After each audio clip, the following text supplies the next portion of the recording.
Imagine this. In the heart of America's bustling streets, where justice is supposed to be blind but often wears tinted glasses, a shocking video goes viral. A racist cop unleashing brutal force on an innocent black man in broad daylight. But hold on, because the twist will leave you speechless. That man is no ordinary citizen. He's the state's most powerful governor in disguise. If stories of raw truth, redemption, and jaw-dropping revelations fire you up, hit that subscribe button right now. Whether you're in the USA fighting for equality or the UK standing against injustice, this is a narrative that demands your voice. Subscribe today and join the movement for stories that challenge the status quo. In the sweltering heat of a midsummer afternoon in Atlanta, Georgia, Officer Harlan Thorpe patrolled the crowded sidewalks of Peachtree Street with his usual air of unchallenged authority, his badge gleaming under the sun like a medal of conquest, his eyes scanning the throng of pedestrians for any sign of what he deemed trouble, which in his mind often translated anyone whose skin tone didn't match his own pale complexion, a bias forged in the fires of an upbringing in a small, segregated town where whispers of superiority were passed down like family heirlooms. Harlan, a burly man in his mid-40s with a mustache that seemed perpetually twisted in disdain, had joined the force 20 years ago dreaming of heroism, but years of unchecked power had warped him into an enforcer of his own prejudices, pulling over black drivers for minor infractions, harassing young men of color in parks, and filing reports laced with coded language that ensured his actions went unpunished, all while climbing the ranks through a network of like-minded colleagues who shared beers and bigoted jokes after shifts. On this particular day, the streets buzzed with the energy of the city alive, vendors hawking hot dogs and pretzels, tourists snapping photos of the skyline, office workers rushing to lunch meetings. But Harlan's gaze locked onto a tall, well-dressed black man standing near a crosswalk, casually checking his phone, his suit impeccably tailored, his posture exuding quiet confidence. Yet to Harlan he looked suspicious, perhaps because he was alone, or maybe because his expensive watch caught the light just so, igniting envy in the officer's chest. The man was Elijah Hargrove, though Harlan had no inkling of that. Elijah, at 52, was the governor of Georgia, a position he had won in a landslide election 2 years prior, rising from humble beginnings in a rural community where his parents picked cotton under the Jim Crow sun, through law school on scholarships, to becoming a civil rights attorney who dismantled discriminatory policies in courtrooms across the South. And now, as governor, he championed reforms in education, healthcare, and most controversially, police accountability, bills that had made him enemies in law enforcement circles, including whispers of resentment from officers like Harlan who saw him as a threat to their way of life.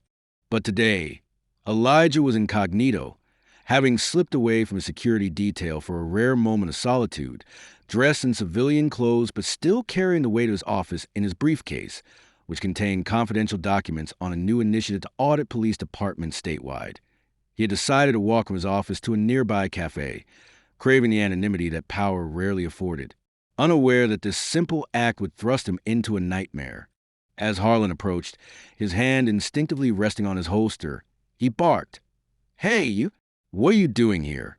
His voice laced with accusation, drawing curious glances from passers-by, some pulling out their phones to record what might escalate.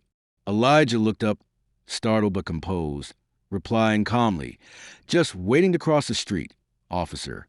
Is there a problem?" But Harlan, fueled by a cocktail of boredom and bias, saw defiance in the man's steady gaze, muttering under his breath about these people thinking they're equal, and demanded ID, stepping closer invasively, his breath hot with coffee and contempt. Elijah reached slowly for his wallet, explaining he was a resident, but Harlan, misinterpreting the motion, shouted, "Hands where I can see them," and lunged, grabbing Elijah's arm with vice-like force, twisting behind his back in a move that sent pain shooting through the governor's shoulder, the crowd gasping as Harlan shoved him against a nearby lamppost, knee pressing into his back, cuffing him roughly while spewing slurs that echoed through the street. "You think you can loiter here, boy? This ain't your neighborhood." Words that harkened back to darker eras, igniting outrage among witnesses, one of whom, a young barista named Maya, live-streamed the incident on her phone, her commentary frantic. "This cop is assaulting an innocent man. Call for help." As Elijah winced in pain, protesting, "I'm not resisting. "This is unnecessary." Harlan radioed for backup, claiming he had a resisting suspect. His mind racing with justifications he'd later scribble in his report, oblivious to the fact that the man he was manhandling was the very leader who signed his department's budget. The scene escalated quickly. Backup arrived. Two more officers, rookies eager to prove themselves, helping Harlan drag Elijah to the squad car mid jeers from the growing crowd. Some shouting, police brutality, while others chanted Black Lives Matter. The air thick with tension that could erupt into riots, a fear that had plagued cities like Atlanta since the days of Rodney King. Thrown into the back of the car, Elijah's mind whirled, not with fear, but with a calculated calm born from years of advocacy. He knew this was wrong, but also an opportunity to expose the rot within the system he was trying to fix.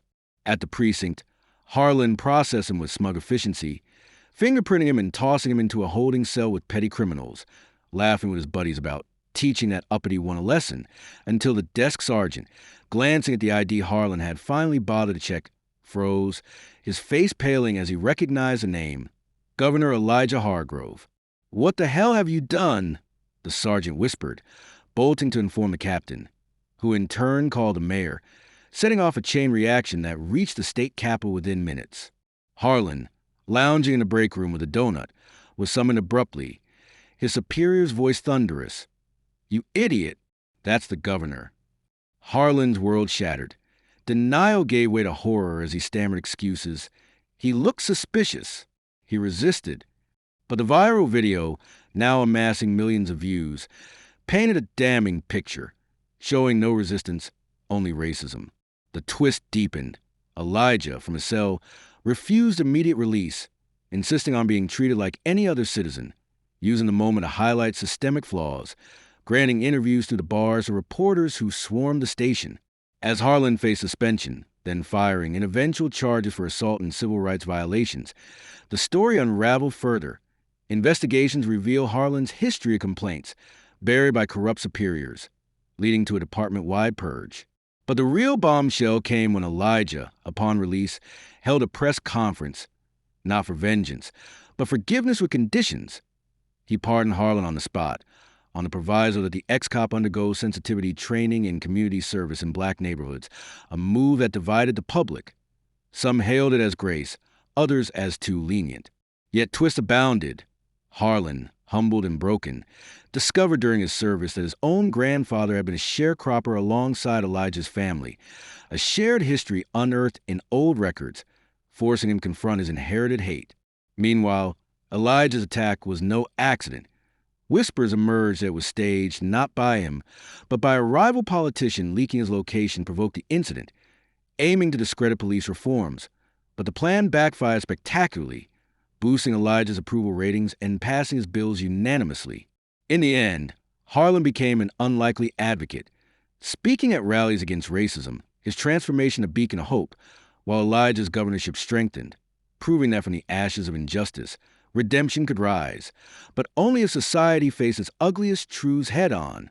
Years later, the two men shared a stage, Harlan introducing Elijah as the man who saved my soul, a poignant closure to a saga that began with mistaken arrest and evolved into a movement, reminding America that power unchecked breeds monsters, but truth, no matter how twisted the path, ultimately prevails.